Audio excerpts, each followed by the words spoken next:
You are vibrational beings. You are flesh, blood, and bone. We acknowledge that, and you are a beautiful bunch of beasts. But you are vibration first and foremost. You are vibrational beings. You are consciousness pulsing. And you are more about the non-physical consciousness that you don't remember than you are about the physical consciousness that you've come to know as you. You are source energy in physical bodies who are seen by source as perfection out here on the leading edge, having contrasting experiences so that you can take thought and experience and expansion beyond that which it has been before. So here you are, and here we are, and here you are, and here your inner beings are. And all you have to do is get a sense of this vibrational relativity and then make a decision that nothing is more important to you than that you feel good. And then bit by bit, and we really mean that, bit by bit, incrementally work your way up the emotional scale. The emotional scale goes from despair or depression all the way up to ecstasy or bliss or joy. And the frequency between joy and depression, the vibrational frequencies, are very different. And you can tell that they're different because when you feel joy, you know how that feels. When you feel depression or despair, you know how that feels. That's your indicator of the vibrational variances or the differences in the frequencies. So brilliant teachers like Joseph Campbell, there have been many, say to you, follow your bliss. And we say, good idea. Except sometimes you can't even get a whiff of bliss. And law of attraction doesn't help you find bliss when you're in despair. Law of attraction only allows you or divvies out to you or provides for you more things that are pretty close to where you're already vibrating. So if something has happened and it's gotten your attention and you're feeling pretty awful about it, that vibration is active within you and you can't receive what's happening over here. That's why when your Abraham friends come to you and say, don't you know you create your own reality? You need to cheer up. You want to say to them, it's not possible I create my own reality or you'd be gone. Because their bright-eyed, bushy-tailed, fluffy, in-your-face vibration is just plain annoying when you're in a different place on the vibrational scale. You can't hear them and they can't hear you, and you should not be playing together, really, you should not. Because the person who is in joy, unless they are able and willing to adjust their vibration way down to meet you, that's the misery loves company thing. Or unless you can somehow bring your vibration up to meet them, you two don't have anything to talk about and you shouldn't even be together. Nice to know, isn't it? Well, here we have a room full of teachers who think that that word is synonymous with servants. Shouldn't I provide the service that I was born to provide? Don't I owe it to the downtrodden to bring them out of it? And we say, of course you are uplifters, but balancing your energy is what you are here about. And those who will benefit by your balanced energy, source energy and law of attraction will point in your direction. And so when they show up in your experience, they're there for a reason. But the reason is not for you to meet them in their lower vibration. It's for them to have an opportunity to join you in your higher vibration. So your best work and your best service to those who surround you is to get as tuned in, tapped in, turned on as you can, get in vibrational alignment with who you are, and let law of attraction match you up. And when someone shows up in your experience, do your best to maintain your vibrational alignment. In other words, don't try to factor a third thing into the vibrational relativity. Are you getting this? Because there are only two factors that you can synthesize or adjust or massage or understand. And when you try to factor in what somebody else is living, now you're attempting the impossible. Do you believe that you get to choose? Do you believe that you have the power or the ability to choose? Do you know nobody else can choose for you?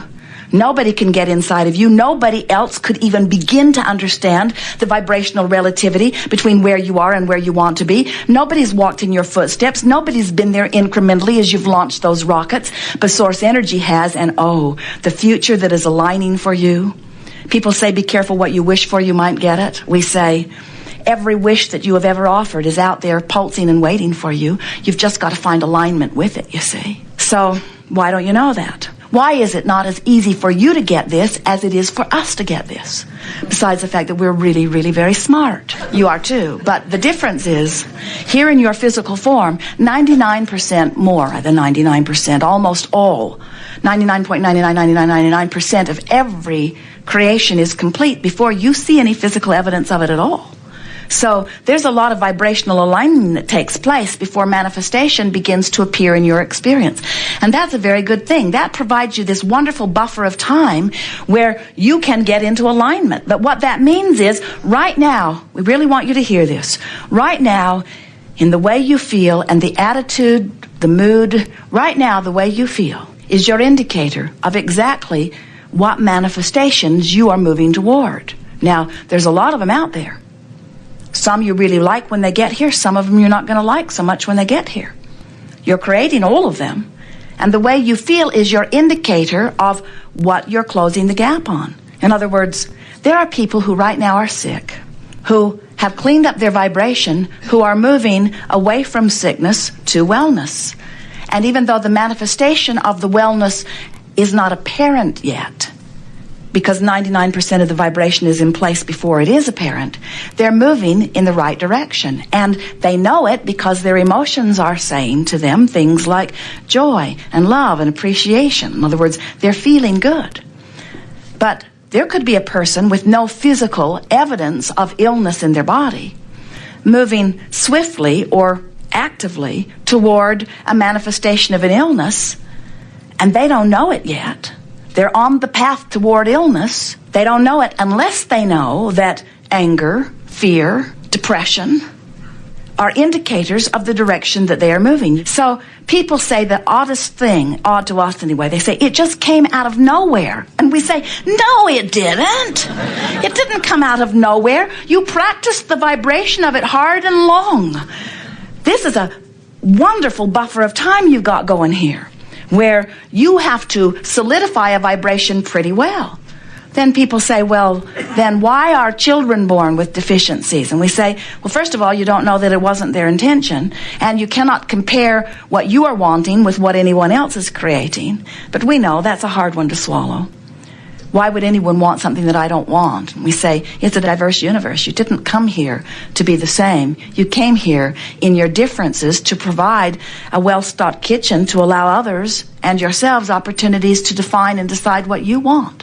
You did not say, I will come forth into the physical and I will take all the ideas that exist and whittle them down to a few good ideas. You said, I'll come forth into a diverse environment and we will expand the ideas still further. We will expand the ingredients. You say, I think that ingredient should be removed from the kitchen because I don't want it in my pie. And we say, then don't put it in your pie. And you say, but it shouldn't be in the kitchen because it might get in my pie. We say, it won't get in your pie if you don't put it in your pie. You say, somebody else might put it in my pie. You say, nobody else has access to your pie. Then you say, well, then how did those things I don't want in my pie get in my pie? We say, because you were focused upon other people putting things you didn't want in your pie in their pie, and you put it in your pie. Oh, you mean just giving my attention to something puts it in my pie? Now you're cooking. Now you're getting the sense of how you're making your pie.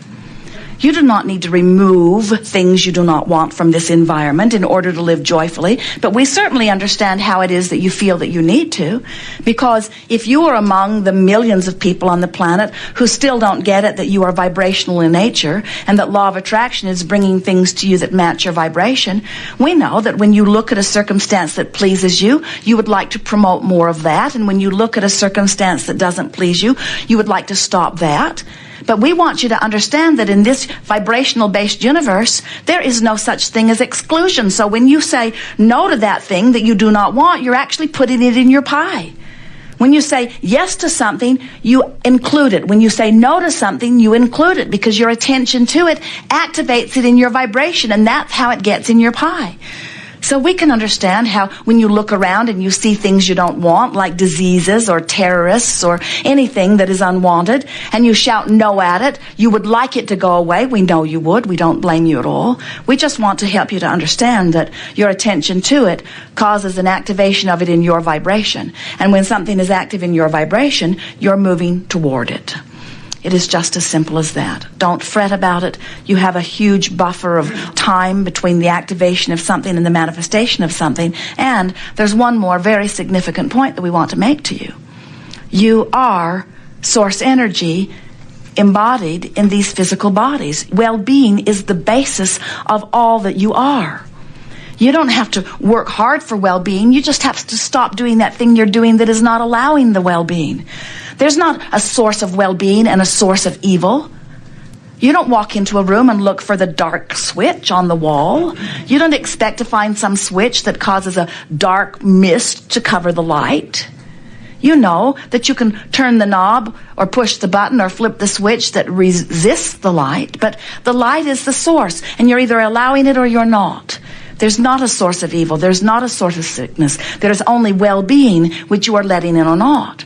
And then you say, well, then where did the sickness come from? Where did the evil come from? Where did the not good come from? And we say, you get fixated on things you don't want. You activate it in your vibration. You beat the drum of it. You make a big deal about it. You join groups about it. You spread the news about it. Turn on your television and ask yourself, where does this stuff come from? You can't watch the Weather Channel without being indoctrinated with all of the deficiencies of your physical body. In other words, there are so many people who still believe that they can push hard enough against this thing that they do not want that they can make it go away. And we want you to understand they're just putting it in their pie, and they're just causing you to think about it until you've got it in your pie, and then they'll say, see, we told you it was a problem. And we say it's only a problem if it's active in your vibration. If it's not active in your vibration, it cannot touch you in any way, you see.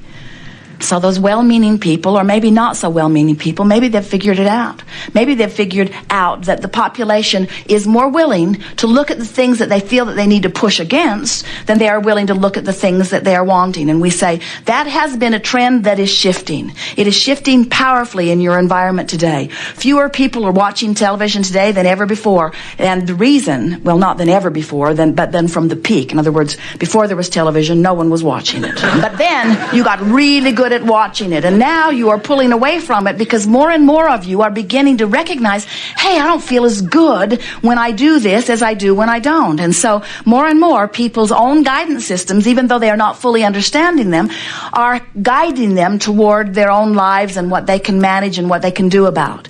And we want you to understand that when you discover that you are the creator of your own reality, and that the way you live is only about the vibrational integrity between you and you, between what you've launched and how you feel right now, and when you make a decision and you begin speaking a mantra that says, nothing is more important than that I feel good, and then you add to it what we're giving you here today, which is, I'm going to do my best to find the best feeling thought that I have available to me right now. I'm not going to demand bliss from despair. I'm not going to even demand bliss from frustration. Not now, not right now, this red hot minute.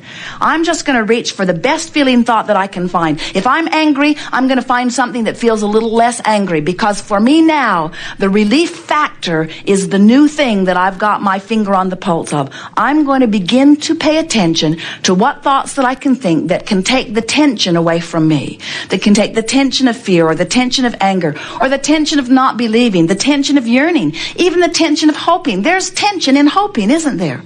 Because you want something that you don't really believe you can get, but you want it. There's tension in that. There's a sort of tug of war that is indicated to you by your emotions. One last thing, and then we'll talk to you about anything you want to talk about. It's good to make peace with where you are for a number of reasons. When you make peace with where you are, you improve the vibration of it right away, which moves you more swiftly to where you really want to be. When you make peace with where you are, you come immediately into vibrational alignment with what's being held for you in vibrational escrow, and those things begin to move into your experience right away. But the biggest reason that we want you to make peace with where you are is because you are physical fiends, and we, your non-physical fiends, friends, fiends, same difference, will always be incomplete. So the contrast is going to cause you to launch a rocket of desire, which at first you will not be a vibrational match to. But then you're going to deliberately reach for thoughts that feel better until you become a vibrational match to this new rocket of desire, and now it's going to manifest. And now you're going to be standing on a new platform with a new set of contrasting experiences, which is going to launch another rocket of desire, which at first you're not going to be a match to. But you're going to work your way up the emotional scale until you become a vibrational match to it, and then it's going to manifest. And now you're going to be standing on a new platform, which will give birth to another rocket of desire. decide today that you're going to do your best to make peace with where you are, which means talk about all of the reasons that is as good as it is. Play it up.